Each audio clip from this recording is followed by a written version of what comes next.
তোমাদের মধ্যে অনেকেই জানো আমি কাতারে জব করতাম, সেখান থেকে আমি চলে এসেছি ভাই। আমি মুভ টু রানাঘাট, আর যাবো না। তো এইবার দুর্গাপুজোর ঠিক 3 মাস আগে আমি ওইখানেই ছিলাম। এইবার দুর্গাপুজোতে ঘোরার আমার খুব ইচ্ছে ছিল, যার কারণে আমি ছুটির জন্য অ্যাপ্লাই করলাম। তবে এইবার আর ম্যানেজারের কাছে করিনি, এবার ডাইরেক্ট ওনারের কাছে করেছি, কারণ আমি নিজেই ম্যানেজার ছিলাম।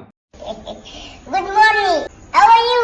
অ্যাপ্লিকেশনটা পাওয়ার পর ওনারা আমাকে অফিসে ডাকলো, আমি গেলাম। আমাকে জিজ্ঞেস করলো কি বলবে বলো। এত বড় একটা অ্যাপ্লিকেশন লিখে দিলাম, তাও বললো কি বলবে বলো। अरे साला तुम लोग पागल है क्या? যাই হোক, আমি বললাম স্যার আমাদের একটা বড় অকেশন হয় দুর্গাপূজা, আমি 3 বছর হলো দেখতে পারিনি, এইবারটা আমার যাওয়ার খুব ইচ্ছে আছে, ছুটিটা কি পাওয়া যাবে? বললো হ্যাঁ, কেন পাওয়া যাবে না, নিশ্চয়ই পাওয়া যাবে। আমি তো ভাই খুব খুশি, বহুত মজা আয়েগা। তারপরেই বললো কিন্তু ছুটিটা পাওয়ার পরে বাড়িতে গিয়ে আর আসতে হবে না তোমাকে, একবারে কোম্পানি থেকে ছুটি পেয়ে যাবে।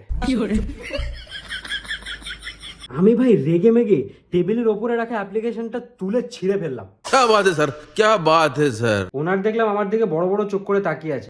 তারপরে আমার মনে পড়লো আমি তো পেপারে অ্যাপ্লিকেশন লিখে দেইনি, আমি তো মেল করেছিলাম। তারপরে ভালো করে দেখে বুঝলাম আমি রেগে মেগে কোম্পানির লাইসেন্স ছিঁড়ে ফেলেছি ভাই।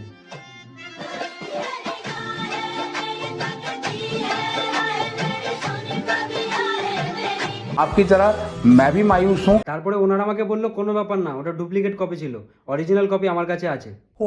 এটা শোনার পর আমার কমে যাওয়া রাগটা আবার কন্টিনিউ করলাম ভাই। রেগে মেগে বেরিয়ে যাওয়ার সময় দরজায় এক ঘুষি মারলাম। ভুলে গেছিলাম ভাই দরজাটা কাঁচের ছিল। হাসি খুশির দিন শেষ। আমি আর পেছনে ফিরে দরজাটা দেখার সাহস পেলাম না, শুধু আওয়াজ শুনলাম। ওনারকেও দেখলাম না, সোজা বেরিয়ে গেলাম ভাই। দুর্গাপুজোর ঠিক 1 মাস আগে আবারও অ্যাপ্লাই করলাম ভাই। অ্যাপ্লিকেশন দেওয়ার পরের দিন ওনার ডাইরেক্ট আমার কেবিনে এলো, এসেই বললো চলো, চা খাওয়াতে নিয়ে গেল ভাই। যথারীতি চা খেতে গেলাম। চা খেতে খেতে আমাকে অনেক কিছু বললো দেখো তুমি একটা ভালো এমপ্লয়ি, সামনে তো অনেক ইভেন্ট আসছে, এই মুহূর্তে আমি কাউকে ছাড়তে পারবো না, তুমি কয়েকটা দিন থেকে যাও, তারপরে তুমি যতদিন ছুটি চাইবে ততদিন দেবো।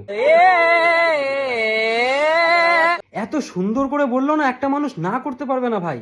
আমিও না করতে পারলাম না, আর তাই পরের দিন ফ্লাইট টিকিট বুক করে না বলে চলে এসেছি। दिल दुखा है लेकिन टूटा तो नहीं है और उम्मीद का दामन छूटा तो नहीं है। मुझे सब है पता मरवा